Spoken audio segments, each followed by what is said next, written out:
সবাইকে জানাই পবিত্র ঈদুল আজহার শুভেচ্ছা, ঈদ মোবারক। তো সকালে ঘুম থেকে উঠে গরুর শেডে চলে আসছি। গরু নিয়ে কিন্তু এখন কুরবানি মাঠে চলে যাব। এই গরুটা আমরা কুরবানি দিচ্ছি।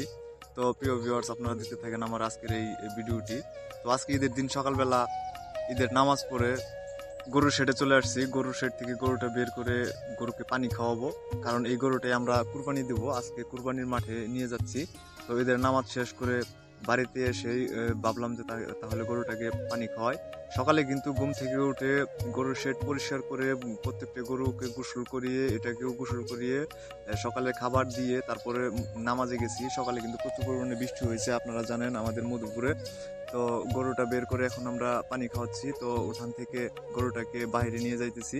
তো বাইরে নিয়ে বেঁধে তারপরে পুরো পানিটা দিব, গরু পানি খাবে। তো আপনারা দেখতে পাচ্ছেন আমার আজকের এই ঈদের দিনের এই ভিডিওটি।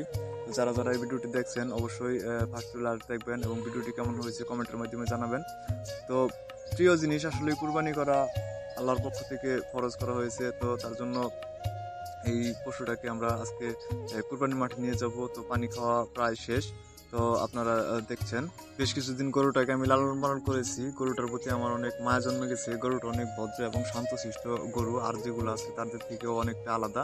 সে গোসল করানোর সময় কোনো লাফালাফি করে না, তাকে যা দিয়ে আমি তাই খায় এবং প্রচুর পরিমাণের পানি খায়। গরুটা দেখতেই পাচ্ছেন একদম সুন্দর একটি গরু। তো গরুটার কালার সাদা দেখতে পাচ্ছেন আপনারা। তো পানি খাওয়া শেষ। পানি খাওয়া শেষ হলে আমি নিয়ে যাব কুরবানির মাঠে। তো আমাদের সামাজিক যে কুরবানির মাঠ আছে সেখানে নিয়ে যাওয়ার পর আমরা এই গরুটাকে আজকে আল্লাহর নামে কুরবানি করব।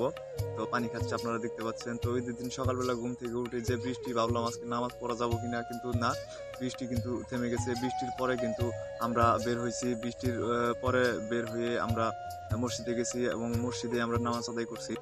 ঈদের নামাজের পর কিন্তু দিনটা খুবই স্বাভাবিক ছিল এবং প্রচুর রোদ উঠছিল। তো আপনারা দেখতে পাচ্ছেন যে দিনটা একদম পরিষ্কার হয়ে গেছে। তো আল্লাহর রহমত, বৃষ্টি আসলে কিন্তু কুরবানি করা অনেকটাই কঠিন হয়ে যেত।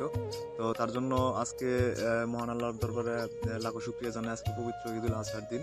আজকের এই দিনটাতে সকালে যে পরিমাণে বৃষ্টি হয়েছে, তো ভাবলাম যে আজকে তো কুরবানি করা যায় কিনা এই বৃষ্টির ভিতরে।